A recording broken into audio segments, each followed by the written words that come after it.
Hello, you're listening to a special interview episode of Popcorn Podcast with Lee and Tim, where we're sitting down with Daniel Andre, who wrote and directed Running on Empty.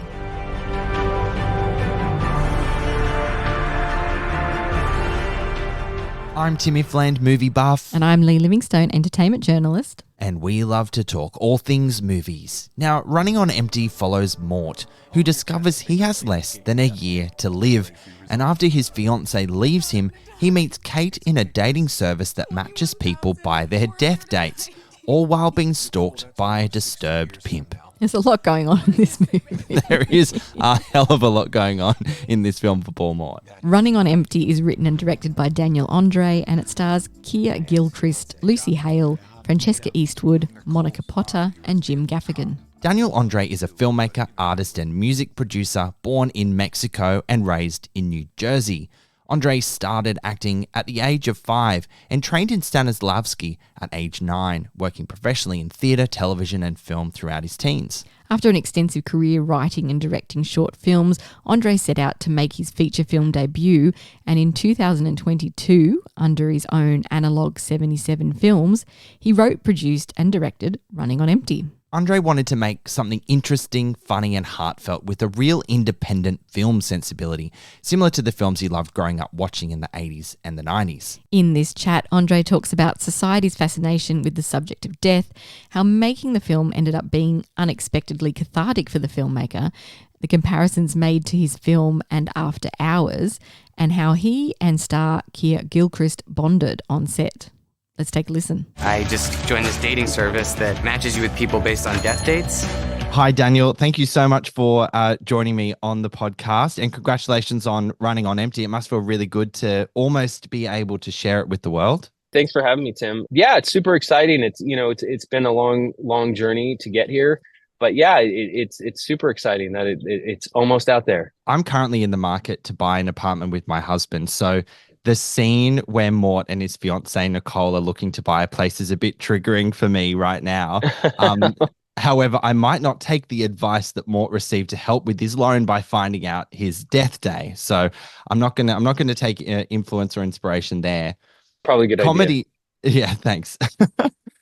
Comedy is inherently dark, and the idea of knowing the day that you're going to die is such an interesting concept.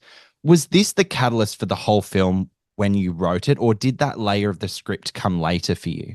I think it was always kind of the catalyst in the way, but at the same time, I didn't want it to be kind of kitschy in a way, or kind of beat that over the audience's head. It was really meant to be just kind of what you said, like a catalyst to everything else that happened, sort of in the way of, I like to think of a Charlie Kaufman films are very fantastical, but yet very grounded. Yes. And I mean, comedy is a way to like look at life through a particular lens, where there could be some weird and wacky stuff happening, which goes on in your film, but it is deeply grounded in just those simple questions about what would you do with the last sort of months or days of your life. So that's really interesting. I am curious, your 2011 short film Transport is about a man after a brush with death who turns his life around by finding a job working with the dead. Is Running on Empty like a spiritual sequel to your previous work in a way?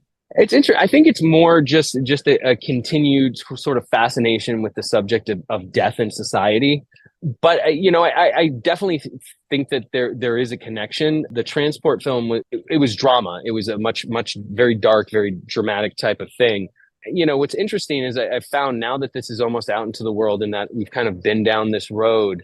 I've actually realized that I didn't mean to do it on purpose, but this whole project has sort of helped elevate my personal spiritual outlooks on life and death, to where I would personally say that before I made this film, I still had a good dose of fear of death. Mm-hmm. Not just because of the movie, but because of, I guess, personal things I've gone through and just processes over the last few years has sort of alleviated the fear of death in a weird way. So beyond it just being a creative venture for me, I found out, unbeknownst to me till now, that it was also sort of a personal trip as well. I mean, that's a powerful thing to take away from any experience. So I guess through your journey of editing the film, it's been quite cathartic for you then, you could say. Yeah, absolutely. And like I said, I didn't set out to do that. I think there are filmmakers out there who are like, I'm going to tell my life story, or I'm going to tell this really hard story that's really been hard for me to get out, to help me push past it and to help, get me on the other side of it. And that's, kind of the opposite of what I intended to do, because for me, I really wanted to stay away from as much anything personal, really. I wanted to make a movie for the audience and for the film's sake, not for me, and not to kind of like alleviate some like childhood trauma. But what's funny, it kind of in a way did that anyway. Well, it's a beautiful balance of things for the audience and then yourself then.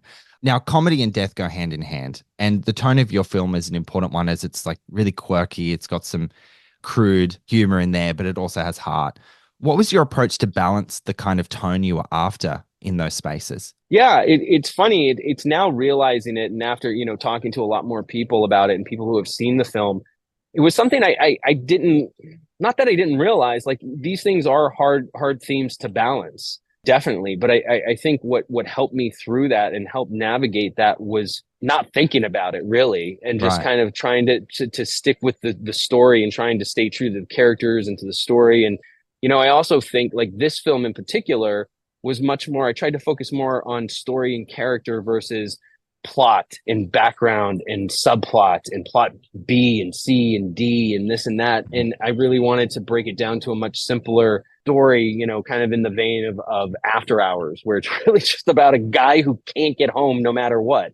And he just, goes on this sort of fantastical whimsy adventure on his journey home. Yeah, I get that, because Mort has to live in the present pretty quickly because his present is his end. You can't get too distracted by things that happened before. It's more about what's ahead and what's happening right now. I do wonder though, did you ever have concerns about going too dark with the humor, or did you just not care and you're just like, I'm going to write it down, I'm going to have the actors say it and see how it cuts together? Yeah, I think that was a balance that I wasn't 100% even responsible for. I think, and that's why you have to lean in with your other collaborators, whether it's your other actors, your other producers, everyone you're working with, because I don't know, if I feel like some artists I really love might kick my ass for saying this, but it's like, I feel like creatives sometimes, especially when you're working with, a decent budget film, we do need checks and balances sometimes, because we could go too far. And if I was left 100% to my own means, it might have turned out very, very dark, or it could have gone in a totally other direction. And so that's why, they say it takes a village, and it really does. And I think regardless of whoever's the leader of the village or the director of the village, needs to know how to get out of their own way and be open and perceptive and receptive to everybody else who is a part of this project as well. Yeah, I love that. The premise of your film could also work really well as a TV series, I was thinking after watching it. Did you ever contemplate telling the story of Mort in his final year in an episodic format, or was it always a feature for you? So the Running on Empty is always sort of been a feature. However, we developed, it's in development right now. We have a series called Till Death Do Us Part, and it's based off of, it circles essentially around the dating service in Tilda and Kate. And it's really about, in the series versus the film, in the series, it's actually the dating service who gives you your death date. And so it's aside from the whole dating and death thing, there's this understood technology of somehow this woman Tilda is predicting people's death dates just to get them to date people. So yeah, and that's something we're working on right now. That's a really exciting project. I like how it's sort of taken on a new life, something you've worked on, and it's got a new lease on life in the future. That's pretty exciting.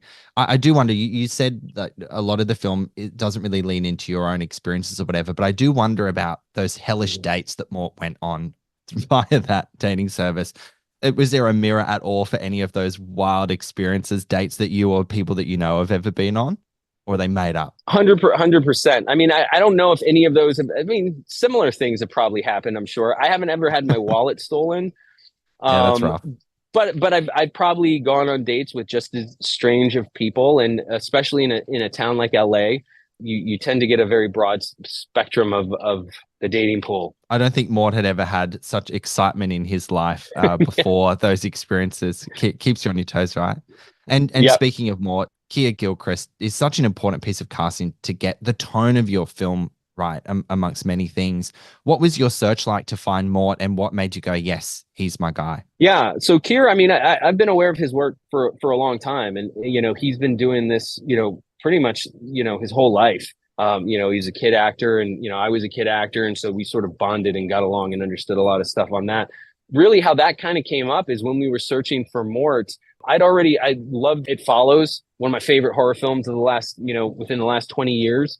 And then a casting director friend of mine actually turned me on to Atypical. And Yes. she knew I was looking for a Mort, and she's like, why don't you just watch this show?